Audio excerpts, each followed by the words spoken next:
नमस्कार मंडळी. आज आपण गुंतवणूक या विषयाबद्दल माहिती जाणून घेणार आहोत. त्यासाठी आपल्यासोबत आज आहेत सेबी रजिस्टर्ड ॲडवायझर आणि फिनलिट इन्व्हेस्टमेंट्स अँड अकॅडमीचे को फाउंडर सुजित लंके. नमस्कार सर. नमस्कार.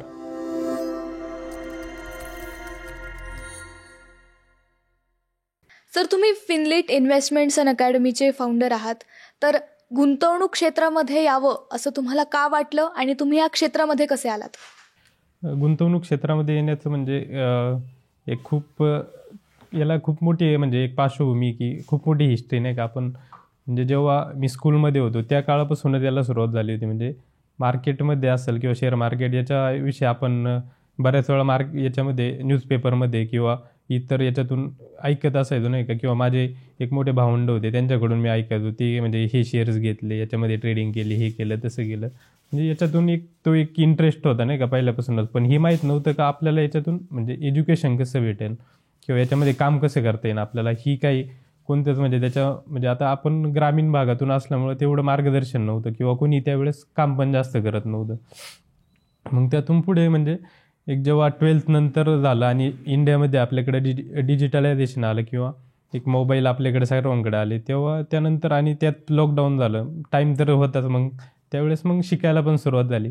मग त्यातून एक पुढे हळूहळू शिकता म्हणजे कसं असतं मार्केट, कसं काम करतं, मग त्याच्यामध्ये इन्व्हेस्टमेंट कशी केली पाहिजे मग हे समजायला लागलं. पण त्यातून पुढे काम करताना एक काही दिवसानंतर असं जाणवलं की म्हणजे ह्या क्षेत्रामधून इन्व्हेस्टमेंट करून खूप मोठी म्हणजे ऑपॉर्च्युनिटी का सामान्य लोक पण बऱ्याच मोठा पैसा कमवू शकतात. म्हणजे कारण म्हणजे आपण जसं पाहतोय की सर्व जे मोठे लोक आहेत तेच म्हणजे श्रीमंत आहेत, ते श्रीमंत होत का चाललेत का ती चांगल्या ठिकाणी प्रॉपर ॲसेटमध्ये इन्व्हेस्टमेंट करतात. म्हणजे जसं की शेअर मार्केट, म्युच्युअल फंड झालं, स्टॉक्समध्ये चांगल्या ठिकाणी इन्व्हेस्टमेंट करतात म्हणून ते मोठे आहेत. आपण जर ट्रॅडिशनल वेनी जे सामान्य लोक आहेत ते काय करतात, फक्त ट्रॅडिशनल वेनीच जे आपली इन्व्हेस्टमेंट करत राहतात, जसे की FD, बॉन्ड वगैरे. तर त्या सामान्य लोकांना हे नॉलेज कसं दिलं जाईल, त्यांना जर एक लॉंग टर्ममध्ये चांगली वेल्थ क्रिएट करायची असेल, मोठी संपत्ती जर क्रिएट करायची असेल, तर त्यांना काय आपण मदत करू शकतो.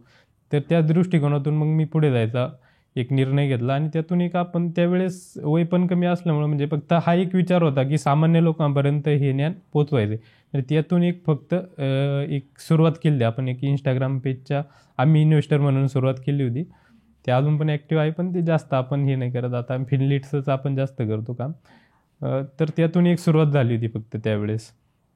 म्हणजे अशी एक सुरुवात होती थोडक्यात. आणि त्यानंतर एक 5 वर्षांपूर्वी आपण मग फायनान्शियल ॲडवायझर पण झालो. तेव्हापासून म्युच्युअल फंडमध्ये जास्त काम करतो. म्युच्युअल फंड आणि शेअर्समध्ये आपण जास्त मग काम करतो. एखादा सामान्य माणूस असेल आणि त्याला गुंतवणूक करायची आहे, पण त्याला गुंतवणुकीबद्दल काही नॉलेज नाही आहे, तर तुम्ही त्याला कसं गाईड कराल?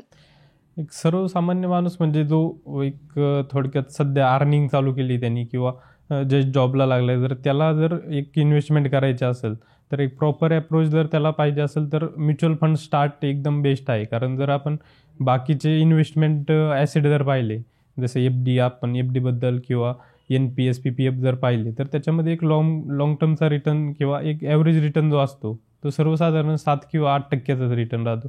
तर आपल्या म्युच्युअल फंड थ्रू जर गेलो, एक लॉंग टर्मचा जर पिरियड दिला, तर आपल्याला एक 12% ते साधारण 20 ते 22% पण रिटर्न येऊ शकतात. म्हणजे आणि वेल्थ ही खूप क्रिएट होते जास्त मोठी. म्हणजे म्युच्युअल फंड म्हणून की एक ह्या ॲसेट क्लासमध्ये म्हणजे सुरुवात तरी करताना म्युच्युअल फंड थ्रू केली पाहिजे. त्यानंतर हळूहळू तो काही जे चांगले शेअर्स आहेत त्याचं ॲनालिसिस करून मग त्याच्यामध्ये इन्व्हेस्टमेंट करू शकतो. सर, आता तुम्ही बऱ्याचदा म्युच्युअल फंडचा उल्लेख केला आहे, तर म्युच्युअल फंड म्हणजे नेमकं काय आहे? म्युच्युअल फंड म्हणजे एक थोडक्यात सांगायचं झालं तर एक जे सर्वसामान्य लोक असतात ते एकत्र येऊन आपलं पैसे जे असतात, जे सर्व म्हणजे तुम्ही थोडे पैसे, मी थोडे पैसे, असे सर्वांचे एकत्र करून एका फंड मॅनेजरकडं, जे AMC म्हणतो आपण, ॲसेट मॅनेजमेंट कंपनी असते, त्यांच्याकडे ते एक चांगल्या ठिकाणी इन्व्हेस्टमेंट करण्यासाठी देतात. तर ते त्यांच्याकडून काय इन्व्हेस्टमेंट करायची, जर आपण डायरेक्ट पण शेअर्स घेऊ शकतो. पण म्युच्युअल फंडमध्ये का, तर म्युच्युअल फंडमध्ये प्रोफेशनल जे असतात, म्हणजे जे प्रोफेशनल मॅनेजर असतात AMCचे, तर ते इन्व्हेस्टमेंट करतात. तर त्याच्यामध्ये आपला लॉस होण्याची जी शक्यता असते ती एकदम कमी होऊन जाते आणि आपल्याला एक प्रोफेशनलचं गायडन्स मिळतं. आणि प्रोफेशनलने मॅनेज केल्यामुळं आपल्याला रिटर्न्स पण चांगले मिळतात. म्हणजे एक असं थोडक्यात म्युच्युअल फंडचं काम चालतं. सर, फायनान्शियल प्लॅनिंग काय असते आणि ते का करायला हवं? फायनान्शियल प्लॅनिंग म्हणजे समजा एक लॉंग टर्मसाठी जे तुमचे गोल आहेत त्याच्यासाठी आपण एक फायनान्शियल प्लॅन तयार करत असतो. म्हणजे जसं की रिटायरमेंट असेल तर रिटायरमेंटसाठी किती कॉर्पस लागेल, त्यासाठी आपल्याला आत्तापासून किती इन्व्हेस्टमेंट करावी लागेल. त्यामध्ये अजून एक असतं की मुलांचे एज्युकेशन असतात, मुलांचे मॅरेजेस असतात, किंवा एक आपल्यालाच एक फॉरेन ट्रिप करायची आहे त्यासाठी, किंवा एक कार घ्यायची. तर त्यासाठी आपण आत्तापासून कशी इन्व्हेस्टमेंट करू शकतो, जी एक 5 ते 10 वर्षानंतरचे गोल आहेत किंवा 15 वर्षानंतरचे गोल आहेत, तर त्याच्यासाठी कशी इन्व्हेस्टमेंट आपण करू शकतो. तर त्यासाठी आपण फायनान्शियल प्लॅन करून देतो. म्हणजे समजा एक तुम्हाला रिटायरमेंटसाठी आत्ता तुमचा खर्च 21,000 रुपये, तर त्यावेळेस जाऊन तुमचा खर्च किती असेल, त्यासाठी तुम्हाला किती कॉर्पस लागेल, म्हणजे त्यातून तुमची रिटायरमेंट चालेल. म्हणजे काम बंद केल्यानंतर पण त्या पैशातून तुमचं घर चालेल. तर ती रिटायरमेंट कॉर्पस कसा तयार करायचा, ते सगळं फायनान्शियल प्लॅनमध्ये येतं. सर, योग्य फायनान्शियल प्लॅनिंग कशी करायला पाहिजे? योग्य फायनान्शियल प्लॅनिंग करण्यासाठी मी कधी पण ॲडवाईस करतो की तुम्ही एकदा ॲडवायझर जे असतात, म्हणजे म्युच्युअल फंड ॲडवायझर असतील किंवा इतर कोणत्याही क्षेत्रातले जे ॲडवायझर असतात, कोणतं आपण जसे की मेडिकल इमर्जन्सी असेल किंवा काय असेल, तर त्यासाठी पण एक ॲडवायझर म्हणून डॉक्टरकडे पाहतो, किंवा म्हणजे सी आपल्या टॅक्सेशनच्या रिलेटेड असेल तर सीएकडे जातो. तसंच आपला फायनान्शियल जो प्लॅन आहे, म्हणजे एवढा मोठा डिसिजन जर घेतोय आपण, म्हणजे एक लाँग टर्मसाठी गुंतवणुकीचा, तर तो पण एक ॲडवायझर करणं महत्त्वाचं आहे. जो फायनान्शियल ॲडवायझर असतो त्याच्याकडून तो फायनान्शियल प्लॅन करून घेणं सगळ्यात महत्त्वाचं असतं. सर, गुंतवणूक सुरू करण्याचं योग्य वय काय? गुंतवणूक सुरू करण्यात योग्य वय म्हणजे जेव्हा आपण एक कमवण्याला सुरुवात करतो ना, तीच सगळ्यात पहिली योग्य वेळ आहे. कारण जेव्हा कमवायला सुरुवात करतो त्यावेळेस छोटी जरी इन्व्हेस्टमेंट चालू केली ना, तर ती लाँग टर्मला खूप मोठी होत जाते. म्हणजे कंपाऊंडिंगचा जो एक बेनिफिट जो आपण म्हणतो, म्हणजे जगातील एक 8वं आश्चर्य आहे असं आपण म्हटलं जातं कंपाऊंडिंगला. तर ते काय आहे, जर आपण वॉरेन बफेट यांचं जर हिस्ट्री पाहिली तर त्यांनी 11व्या वर्षी जी इन्व्हेस्टमेंटला सुरुवात केली होती. म्हणजे आपण त्यावेळेला एक विचार पण करू शकत नाही की 11व्या वर्षी कोणी गुंतवणुकीला सुरुवात करू शकतं. तर त्यांनी ती 11व्या वर्षी सुरुवात केली. तरी पण त्यांना असं वाटतं की मी अजून यापेक्षा लवकर सुरुवात करायला पाहिजे होती. म्हणजे ते त्यांना असं का वाटतं, तर आज त्यांचं वय बरंच झालेलं आहे. ते आत्ता एक 4-5 वर्षापूर्वी जगातले एक सगळ्यात श्रीमंत व्यक्ती म्हणून पण होते. आणि त्यांची वेल्थ जर आपण पाहिली, ती मोस्टली वेल्थ एक 80% जी आहे ती एक 50 वर्षानंतर क्रिएट झालेली. म्हणजे का, तर ते कंपाऊंडिंगमुळे. म्हणून त्यांना असं वाटतं की अजून मी लवकर सुरुवात करायला पाहिजे होती. म्हणजे हे लवकर सुरू करण्यामागचं हे सगळ्यात मोठं कारण आहे. सर, बऱ्याच लोकांना असं वाटतं की म्युच्युअल फंडमध्ये इन्व्हेस्ट करणं किंवा मार्केटमध्ये इन्व्हेस्ट करणं हे रिस्की आहे, अनसेफ आहे. तर त्यांना तुम्ही काय सांगाल? जर आपण एक म्युच्युअल फंडची हिस्ट्री जर पाहिली तर आत्तापर्यंत म्हणजे रिस्क म्हणजे मला तर वाटतं 0 रिस्क आहे. का, तर एक म्युच्युअल फंड स्टार्ट झालेलं अराउंड 100 इयर्स झाले. म्युच्युअल फंडची सुरुवात या US-मधून किंवा अमेरिकेमधून झाली होती. 100 इयरमध्ये एक पण असा डिफॉल्ट झालेला नाही. जर आपण बँकिंग सेक्टर पाहिलं तर कितीतरी डिफॉल्ट झालेत, पण तेच म्युच्युअल फंडमध्ये झालेलं नाही. आणि आपलं प्रॉपर इंडियन म्युच्युअल फंड जर पाहायला गेलं तर त्याच्यामध्ये सुद्धा एक 40 वर्षामध्ये कोणताही डिफॉल्ट झालेला नाही. आणि रेग्युलेटरी बॉडीज जर पाहायला गेलो आपण, म्हणजे त्याच्यामध्ये सेबी म्हणजे जी security exchange board of India आहे त्याच्या अंडरमध्ये एमफी म्हणजे एमफी ती सगळ्या म्युच्युअल फंडचा कारभार जो चालतो तो सगळा एमफी थ्रू चालतो. त्याच्यामुळे आपल्याला म्हणजे भीती म्युच्युअल फंडमध्ये अजिबात राहत नाही. कारण रेग्युलेटरी बॉडीज एवढ्या स्ट्रिक्ट झालेल्या आहेत की म्हणजे काय डिफॉल्ट करणं म्हणजे पॉसिबलच नाही. किंवा लोक आजकाल बरेच म्हणतात की म्युच्युअल फंडमध्ये म्हणजे जो पुढचा स्कॅम होणार आहे तो म्युच्युअल फंडमध्येच होणार आहे. म्हणजे मी पाहत असतो त्या म्हणजे बऱ्याच पॉडकास्टमध्ये याच्यामध्ये चालतं की म्युच्युअल फंडमध्ये स्कॅम होणार, सगळ्यात मोठा स्कॅम जो आहे तो म्युच्युअल फंडमध्ये येणार. तर असं अजिबात नाही, कारण म्युच्युअल फंड एकदम सिक्युअर आणि सेफ आहे. तर ज्या रेग्युलेटरी बॉडीज गव्हर्नमेंटच्या आहेत, म्हणजे अराउंड 3 रेग्युलेटरी बॉडीज आहे, आणि आपले पैसे पण अशा म्हणजे कंपन्यांमध्ये जरी इन्व्हेस्टमेंट झालं, आपण एमसीकडे म्हणजे डायरेक्ट पैसे पण देत नाही. एमसी फक्त काय, ते फक्त आपले पैसे मॅनेज करतात. कोणत्या ठिकाणी इन्व्हेस्टमेंट करायची ते फक्त एमसीच करतात. जे आपले पैसे आहेत ते कस्टोडियन म्हणजे जे NSDL किंवा CDSL ज्या गव्हर्नमेंट बॉडीज आहेत त्यांच्याकडे आपले ज्या शेअर्स आहेत ते होल्ड केलेले असतात. त्याच्यामुळे आपल्याला एकदम सिक्युअर आणि सेफ आहे म्युच्युअल फंड. बऱ्याचदा सर आपण पाहतो की लोक जे पारंपरिक गुंतवणूक पद्धती आहेत, जसं सोनं घेणं, जागा घेणं किंवा FD करणं, यावरती जास्त विश्वास ठेवतात. तर त्यांना तुम्ही काय सांगाल की ह्या ज्या पारंपरिक पद्धती आहेत त्या जास्त तुम्हाला रिटर्न्स देऊ शकतात की म्युच्युअल फंडमधून तुम्हाला चांगला रिटर्न मिळेल? ज्या ट्रॅडिशनल म्हणजे पारंपरिक ज्या पद्धती आहेत, FD, NPS, PPF किंवा गोल्ड जरी पाहिलं तर हे ॲव्हरेज एक 7-8% रिटर्न देतात. म्हणजे त्यामध्ये सोनं जे आहे, गोल्ड जे आहे तिथं आपल्याला एक 9% मॅक्स त्याच्यामध्ये रिटर्न आहेत, जर आपण एक हिस्ट्री जर पाहिली तर त्यापेक्षा जर आपण म्युच्युअल फंडमध्ये गेलो तर आपल्याला नक्कीच त्याच्यापेक्षा जास्त रिटर्न मिळतील आणि जास्त संपत्ती नक्कीच क्रिएट होईल. म्हणजे म्युच्युअल फंडची जर आपण हिस्ट्री पाहिली तर फक्त सेन्सेक्सने ॲव्हरेज 16% दिलेत, म्हणजे तो इक्विटीमध्ये जातो. म्हणजे त्याच्यापेक्षा कमीत कमी 4 पट संपत्ती जास्त क्रिएट होते आपली म्युच्युअल फंडमध्ये. म्हणून एक लाँग टर्मचे जर आपले व्हिजन असतील, म्हणजे सोनं घेतो म्हणजे आपण ती लाँग टर्म गुंतवणूक करण्यासाठी घेतो, किंवा रिअल इस्टेट जरी घेतो तर ती पण लाँग टर्म गुंतवणूक म्हणूनच घेतो. तर त्याऐवजी म्हणजे आता रिअल इस्टेटचं एक्झाम्पल जर पाहिलं तर रिअल इस्टेट म्हणजे एक ॲप्रॉक्सिमेटली 7-8%नीच ग्रो होती.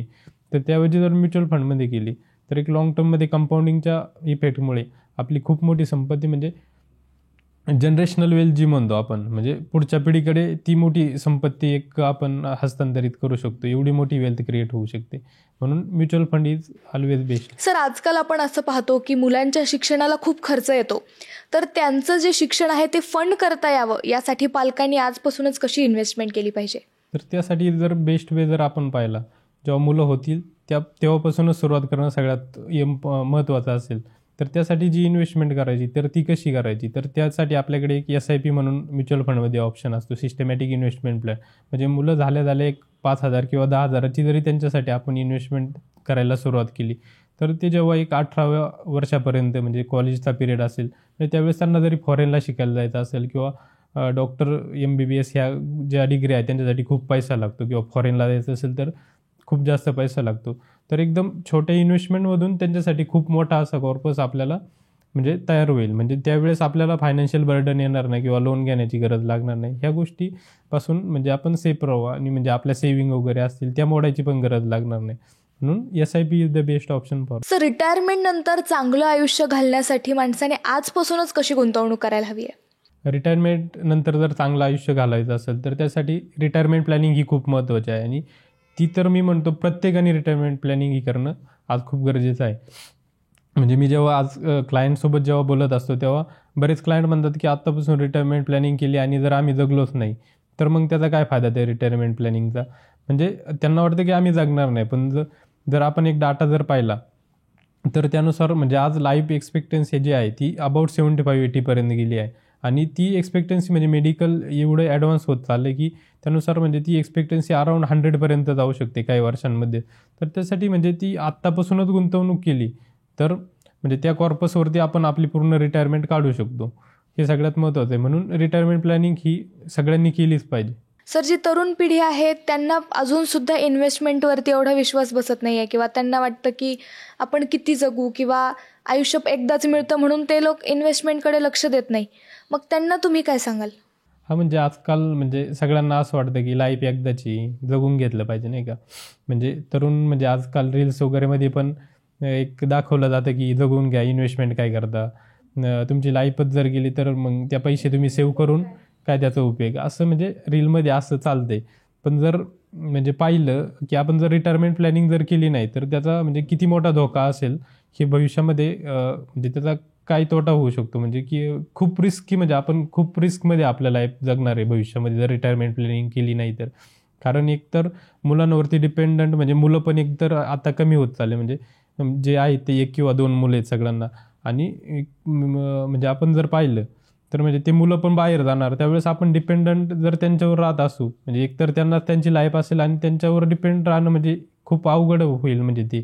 तर त्यासाठी आपण आपलं सक्षम राहिलं पाहिजे. म्हणजे ठीक आहे, तुम्ही एन्जॉय करा, फिरा, सगळं करा, त्यासाठी जर 100 म्हणजे तुम्ही काही एक अमाऊंट कमवताय, म्हणजे 100% कमवताय, तर त्याच्यातले 5-10% तुम्ही सेव्ह करू शकता ना लाँग टर्मसाठी, आणि खूप मोठी वेल्थ क्रिएट होईल त्याच्यातून.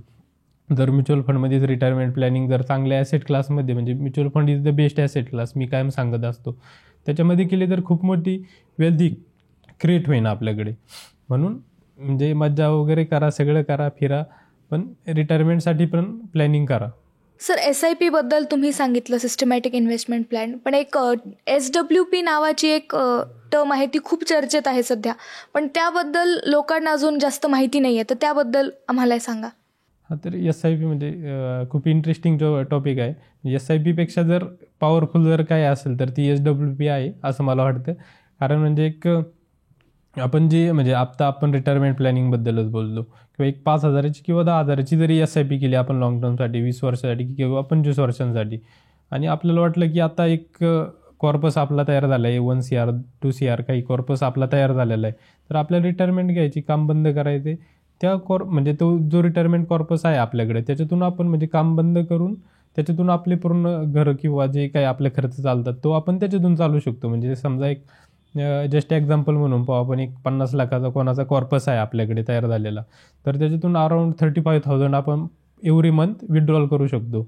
म्हणजे जर 20 वर्ष जरी केलं म्हणजे तरी त्याच्यामध्ये आपण जवळपास 84 lakhs म्हणजे 84 लाख रुपये पैसे काढून पण त्या 50 लाखाची व्हॅल्यू अराउंड 2 CR जाते. म्हणजे हा सगळ्यात मोठा बेनिफिट आहे SWPचा. म्हणजे जसं आपण रेग्युलर इन्व्हेस्टमेंट पाहतो की एक प्लॉट घेणं किंवा फ्लॅट घेणं याच्यामध्ये लोक इन्व्हेस्टमेंट करतात. म्हणजे त्यामध्ये पण एक क्वेश्चन असं येतो की मग घर वगैरे घेतलं नाही पाहिजे. ठीक आहे, तुम्ही घर घ्या, घर इम्पॉर्टंट आहे, पण एक इन्व्हेस्टमेंट म्हणून जर तुम्ही सेकंड एक फ्लॅट घेत असाल तर ते नका करू, असं माझं म्हणणं राहतं. तर त्याच्याऐवजी तुम्ही SWPसाठी पैसे टाका आणि त्याच्या थ्रू मंथली विड्रॉल घ्या ना. म्हणजे फ्लॅटचं जसं रेंट येते तसं आपल्याला, आणि 50 लाखाच्या फ्लॅटवरती मला नाही वाटत की एक 15,000च्या पुढे रेंट येऊ शकतं, आणि त्याच्यामध्ये मेंटेनन्स सगळा खर्च राहतो, भाडे करू बघा, त्या गोष्टी राहतात. त्याच्याऐवजी जर एक 50 लाखाचा कॉर्पस आपण तो ठेवला आणि त्याच्यातून SWP जर चालू केली तर म्हणजे एक खूप मोठा म्हणजे आपल्याला म्हणजे पेन्शन पण येत राहील आणि कॉर्पस पण आपला वाढत राहतो. म्हणून SWP खूप छान आहे. सर, आत्ताच बजेट जाहीर झालंय, तर त्यानुसार आपल्या प्रेक्षकांना तुम्ही काय फायनान्शियल टिप्स द्याल? तर त्यासाठी एक फायनान्शियल टिप म्हणजे अशी राहील की आत्ता बजेटमध्ये जे सांगितलं की एक 12 लाखापर्यंत टॅक्स फ्री इन्कम आपली राहील. म्हणजे त्याच्यातून अराउंड जर पाहिलं तर प्रत्येकाची जवळपास 75,000पासून 1-1.5-2 लाखापर्यंत सेविंग जास्त होऊ शकते. तर ती सेविंग कशी, मग त्याच्यातून जर एक अर्धी रक्कम जरी आपण इन्व्हेस्टमेंट म्हणून म्युच्युअल फंडमध्ये इन्व्हेस्टमेंट जर केली तर एक लॉंग टर्ममध्ये ती खूप मोठा एक कॉर्पस तयार होईल असं मला वाटतं. म्हणून ती एक टीप राहील म्हणजे प्रेक्षकांसाठी की म्युच्युअल फंडमध्ये एक काही प्रमाणात तरी रक्कम इन्व्हेस्ट करा आणि बाकीची रक्कम तुम्ही तुमच्या इतर गोष्टींसाठी वापरू शकता. सर, आपला समाज आणखी आर्थिक साक्षर व्हावा यासाठी तुम्हाला अजून काय करण्याची इच्छा आहे? तर आत्ता जर जास्त म्हणजे आता जी सुरुवात जी आपण केली ती खूप इनिशियल स्टेजला आहे. म्हणजे एकदम छोटी सुरुवात आहे आत्ताची. अजून खूप लोकांपर्यंत आपल्याला पोहोचायचं आहे किंवा खूप लोकांना आर्थिक साक्षर करायचं आहे. तर त्यासाठी जी म्हणजे आता सगळ्यात मोठं जे आपल्याकडं एक शस्त्र जे आहे ते म्हणजे सोशल मीडिया. तर त्याचा यूज करून जास्तीत जास्त कसं लोकांपर्यंत पोहोचता येईल, जास्तीत जास्त लोकांना आपण कसं कन्सल्ट करू शकतो याकडे जास्त भर राहील. आणि जे आपण म्हणजे आता रुरल एरियामध्ये जास्त आपण स्प्रेड करण्याचा विचार करतोय, तर त्यासाठी एक रुरल एरियामध्ये वेगवेगळ्या ठिकाणी कॅम्प जे असतात फायनान्शियल एज्युकेशनसाठी ज्या कॅम्प आहेत ते आपण घेण्याचा आता एक सुरुवात करणार आहोत. सर, सामान्य माणसाने चुकीच्या ठिकाणी इन्व्हेस्टमेंट करण्यापासून स्वतःला कसं वाचवावं? कारण आजकाल खूप स्कॅम होतात, फ्रॉड होतात आणि लोक आपल्या लाखोंनी आपले पैसे गमावतात. तर त्यासाठी त्यांना काय सल्ला द्याल? तर त्यासाठी एक सल्ला त्यांना असा असेल की जे पण लोक तुम्हाला असं आम्ही दाखवतात की आम्ही तुम्हाला म्हणजे ट्रेडिंगमधून पैसे कमवून देऊ किंवा महिन्याला 10% देऊ, वर्षाला डबल पैसे देऊ, असे बरेच स्कॅम आत्ता सध्या चालू आहेत. म्हणजे आपण टॉरसचा जो स्कॅम पाहिला मागे, म्हणजे 500-600 कोटी किंवा त्यापेक्षा जास्त अमाऊंट तिथं गेली. आणि आपल्या परिसरात पण तुम्ही पाहत असाल तर म्हणजे आत्ता पण ते स्कॅम चालू आहेत की तुमच्याकडून तुम्हाला 5% देऊ, 10% देऊ असे आमिष देऊन ते खूप म्हणजे मी जर एक रेकॉर्ड जर पाहिलं म्हणजे एक 5,000 कोटीपेक्षा जास्त अमाऊंट त्यांच्याकडे. आणि ते कधी एक म्हणजे आपल्याला कधी सोडून जातील किंवा रातोरात गायब होऊन जातील हे कधी सांगता येत नाही आपल्याला. म्हणून कधी पण इन्व्हेस्टमेंट करताना एक प्रॉपर ॲडवायझर थ्रू करा, चांगल्या ॲसेट क्लासमध्येच करा, जसं की म्युच्युअल फंड आहे किंवा इतर ॲसेट क्लास पण चांगले आहेत, जे गोल्ड वगैरे जर तुम्हाला त्याच्यामध्ये सेफ वाटत असेल किंवा म्हणजे तुम्ही त्याच्यामध्ये ठीक असेल ते रिटर्न तुम्हाला, तर त्याच्यामध्ये पण इन्व्हेस्टमेंट करू शकता. म्हणजे सांगणं हेच राहील की जे कोणी असे म्हणजे रिटर्न देण्याचा आमिष दाखवत आहे तुम्हाला त्यांच्याकडे इन्व्हेस्टमेंट करू नका आणि आर्थिक सल्लागाराकडूनच तुम्ही एक चांगला प्लॅनिंग करून घ्या तुमचा आणि त्यामध्येच लॉंग टर्मसाठी इन्व्हेस्टमेंट करा. धन्यवाद सर, तुम्ही आज तुमचा वेळ आम्हाला दिला. तुम्हाला तुमच्या पुढील वाटचालीसाठी खूप खूप शुभेच्छा. थँक्यू. खूप खूप धन्यवाद, मला तुम्ही इथे बोलवलं आणि बोलण्याची संधी दिली.